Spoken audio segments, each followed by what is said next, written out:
Thanksgiving. I hope you had a great Thanksgiving day and that you are as stuffed as the turkey. Today is Wednesday, the day before Thanksgiving for us, and we have a lot of prep work to get ready for tomorrow's meal.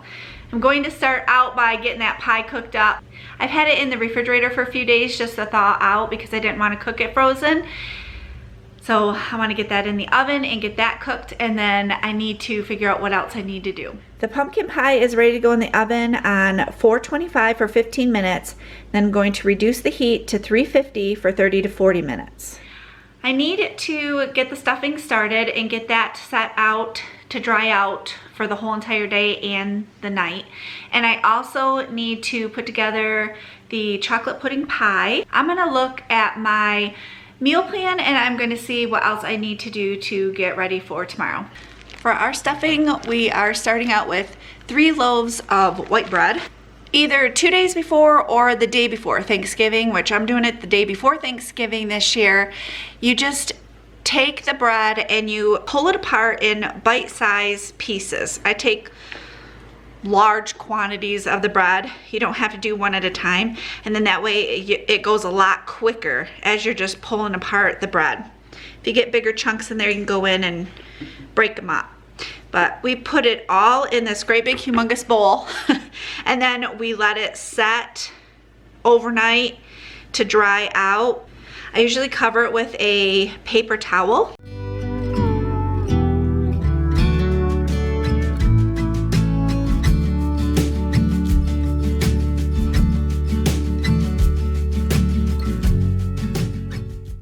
This is completely filled up with bread to set for the night, but I'm going to take you and I'm going to show you step by step how we make our stuffing right now. For the stuffing, we have 4 potatoes peeled and diced. We have about a half a stick of butter in there and then enough water to cover the potatoes. Now we're going to boil these and reserve the water for the stuffing. To the bread, we are adding celery, chopped onions to this. Now, this recipe does not have any specific measurements, so me and Jason talked it over and tried really hard to come up with close measurements because this is basically a dump and go recipe. But down below in the description, we actually wrote out more measurements for you. So we're hoping those are close. So after you added the onions and celery to the bread that's been drying out, now you are going to add all of those diced potatoes. Remember, you need to reserve the buttered water because some of that is going to go over the dressing. Stirring it up before we add that hot water to it. The water will actually bring a lot of that breading right down.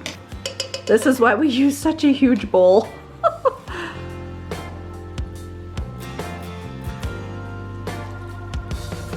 And then we just dump the water on, you stir it a little bit, dump more on if need be, stir it a little bit until we get the right consistency for the stuffing.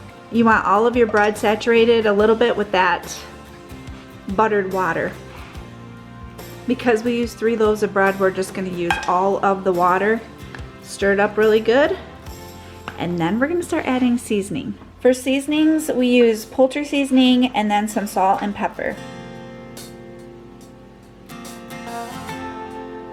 This is what it looks like once it's all stirred up. It smells fantastic. We have turkey breast this year, so we're gonna stuff the turkey breast a little bit and then put it around the turkeys in the pan and cook it that way. Okay, for the turkey, we always rub some butter underneath of the skin of the turkey and then all over the skin of the turkey. Okay, then for the turkey, we do salt, pepper, and some more poultry seasoning, and we rub that into the bird as well. Okay, so we got the turkey breasts are stuffed. All the way around it is stuffing. We did 2 separate pans, and the pans are sprayed really well.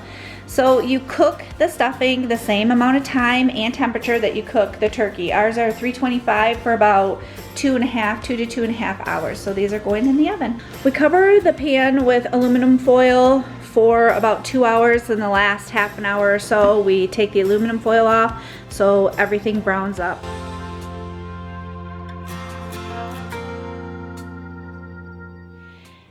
All right, this is my meal plan. We have the turkeys sitting out in the refrigerator. Stuffing I had mentioned. Mashed potatoes, we'll just wait and do those tomorrow. Same with corn casserole. Cranberries, I want to get those out and get those in the refrigerator. Rolls we'll do tomorrow, and then we'll do that tomorrow. And these we're working on. Chocolate pudding pie is one of Justin's favorite desserts. His grandma Henry started him on this, and she would make this for him every year, sometimes 2-3 times a year, because she knew it was his favorite. She always took a chocolate pie crust in one of the large boxes of pudding, chocolate pudding, and you just follow the package directions and make up the pudding, and then you pour the pudding into the chocolate pie crust. You let it set up in the refrigerator, and then we always top it with whipped cream, and that's it. It's super, super easy and really delicious. I put the leftover pudding in a bowl, and then they can eat on that during the week too.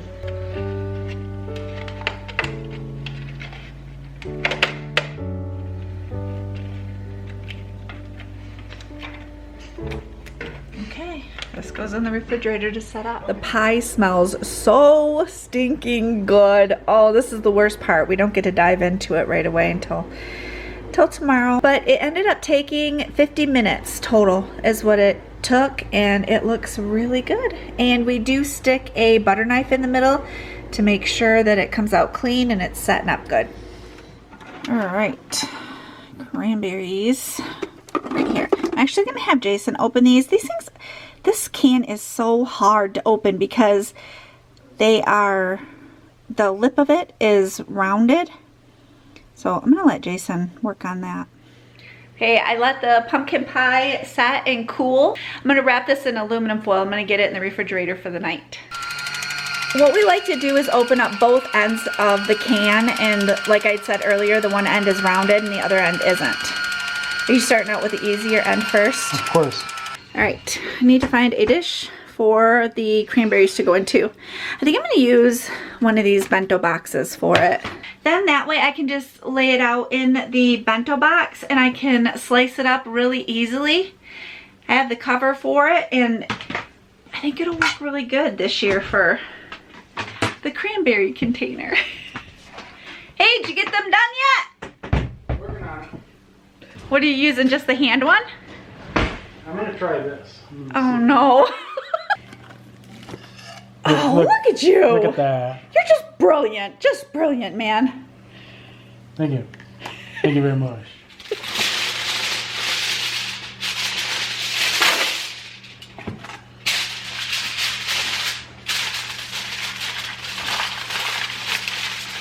Okay, so we have the chocolate pudding pie, the pumpkin pie. We just left this underneath of it because the pan is sticky. I don't want that to get in the refrigerator. The cranberries. This is some rotisserie chicken for tonight for dinner.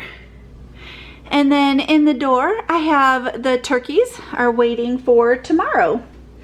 Pickles are sitting here getting cold. I'll put those out tomorrow too, with the olives and all that. One of you had mentioned to me about sweet potatoes, and I was like, oh, I forgot to put down sweet potatoes on my meal plan for Thanksgiving. So we went to the store and we got a can of yams. I wonder how those are gonna turn out tomorrow. This is what we use for our sweet potatoes for our holiday side dishes. It is just a can of yams. So we take these and we put these into a skillet. We drain just a little bit of the juice off from it because you want some of the juice in the pan with them. And we're gonna put about a 1/3 cup of sugar into that, and then some chopped walnuts. You add as many as you would like to them. This dish again is nothing is measured in this dish. It is kind of dump and go kind of a thing. You can't mess it up, it's really good. And then we add about 3 tablespoons or so of butter. Now we just let them simmer, bring them up to a simmer, and then we're going to kind of mash them. They get really soft, and mix all of the ingredients together and let them cook together.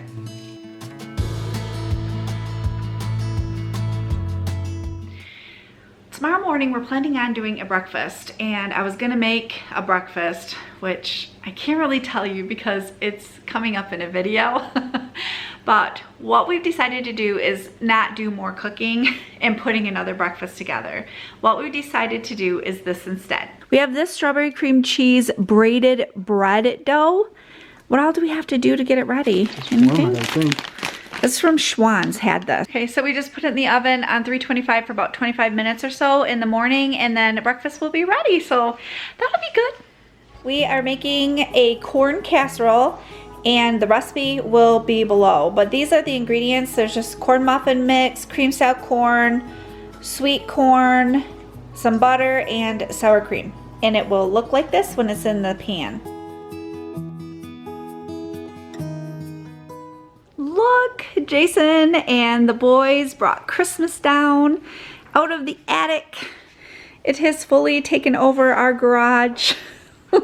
I am so excited to be getting all of this stuff put out in the house. I'm planning on doing it this weekend, so there will definitely be a video coming up for that, but oh, I cannot wait. It gets dark, probably about 5 o'clock at night, and I always love the glow of the Christmas tree. When it gets dark out, all the Christmas lights come on, and it just makes it more bearable for this time of year in the early darkness. Tonight's dinner, I am not going to share that with you either. Because that's going to be in a future video that I am putting together. But with tonight's dinner, we are going to watch a Charlie Brown's Thanksgiving. We haven't watched it this year, so I am really excited to watch this. I look so forward to all the Charlie Brown movies throughout the season, and that is what we're going to do tonight. We're going to just relax, and I think we have pretty much everything prepped and ready to go for tomorrow. First thing in the morning, we'll get up and figure out the turkey, get our cooking day going, and enjoy all of the goodness of it. Timothy cannot wait for pumpkin pie tomorrow, so we are having some tonight. I hope you had a really great Thanksgiving day today. Thank you so much for joining me today. I will see you Saturday. Happy Thanksgiving.